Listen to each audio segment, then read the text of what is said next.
Electric power, it's the technology that keeps our world lit 24/7. It's what keeps us moving.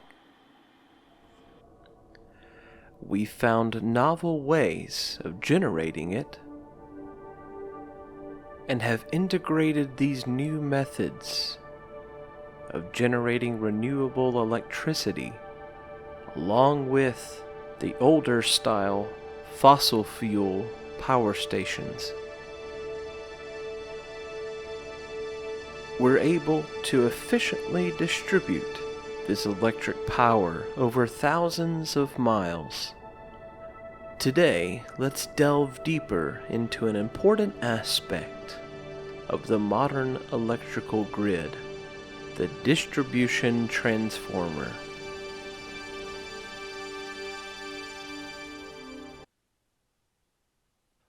Let's take a look at the diagram of the electrical grid. There are all sorts of methods of generation in use nowadays, but there are many steps along the path from generation to the factory or to your own home. And at each of the intersections along this electrical highway, there will probably be a transformer. Today we want to concentrate on two areas of the electrical grid, namely the transmission and the sub-transmission sectors.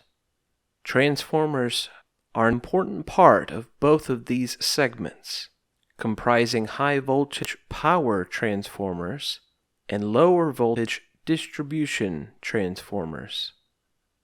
Here we see a picture of a large power transformer. One of the things that you'll notice is the large cooling fans and radiators on the side of the transformer. Though transformers are highly electrically efficient, with the large amount of power that is passing through them, any losses are converted directly to heat. And this heat must be rejected quickly before it compromises the transformer. Here in this picture, you'll see a tank that is a reservoir for a dielectric oil that the transformers are immersed in. Let's go to a cross-sectional view to get a better understanding of how a transformer stays cool during operation. Here we see that the windings, high voltage and low voltage, are immersed and encased in oil. Here this oil can be pumped or use buoyant convection to travel through the windings and up to the top of the transformer, where it's then cooled through the radiators before it passes back into the transformer. There are two primary types of losses in a transformer. These are magnetic and electrical. We see a depiction on the left of eddy current losses and magnetic hysteresis. As current flows through the windings of the transformer, secondary magnetic fields are created, which produce tertiary electrical fields in opposition to the primary ones. And the second kind of losses in a transformer are those related to the electrical resistance of the windings. Here we see that these are strongly dependent on temperature. So we see here on the right-hand side a graph of the resistivity of copper in relation to its temperature. Here we gain a better understanding of the way the oil flows through a transformer winding, noting that the energy efficiency and even the entropy generation is strongly dependent on temperature. We can see how there are gains to be made if even more thermally conductive dielectric oils can be used in this process. Here we can look at the entropy generation term that is derived from Kirchhoff's law for a transformer winding circuit. Here in the top equation, we have here the electrical power as a function of the resistance and the inductance of this circuit. Therefore, the entropy generation is dependent on the steady state and the transient current rates. But it's also dependent on this magnetic field and the inductance of the winding, which, as we've seen, are strongly temperature dependent. Increasing the thermal efficiency of a transformer can lead to efficiency gains on the electrical side as well. To learn more about this, we spoke with Dr. Satish Mahajan, an expert in distribution transformers.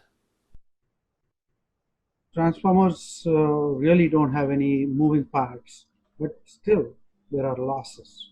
The losses are split into two parts: iron loss and copper loss. What looks like, let's say, approximately 1% loss, that can be significant if you think about the amount of power that goes through a transformer. So many hundreds of megawatts, even 1 megawatt, this is a huge amount of loss. And some of these transformers can be, the size of a building almost. To dissipate that kind of energy, if you don't cool it down, then the heat will accumulate, and that can destroy the transformer. The transformer oil is the one that really comes in contact with the iron core of the transformer itself, and also with the copper winding. So there are losses in the iron core as well as the copper winding. No matter where the loss is, it results into heating. And this transformer oil, since it touches both of those structures, takes the heat away. For large transformers, they have to monitor temperature at two spots. One is called HST, hot spot temperature, which is right into the central gut of the transformer, deep inside, hot spot temperature. And the other one is called TOT, top oil temperature, which is very accessible. How reliable are those models? Again, it depends on the type of insulation that is used. Also, it depends on the way oil is maintained. Mm-hmm. The oil is circulated. What happens inside the oil when it gets hot is some of it breaks down. Once oil breaks down, and it leads to carbonation, then that's permanent. Also, what really matters is the stress level, the temperature history. Some transformers are used very close to their nominal rating, 100% value, and sometimes economic considerations drive them into overload. So, if a transformer is constantly stressed like that, then there's no time for recovery. And copper losses, like I said, I square R, where I is the current and R is the resistance of the winding. So copper losses vary with the load. So if you are talking about cooling a transformer, it doesn't matter where the losses are coming from, uh, whether it's hysteresis loss or eddy current loss or copper loss.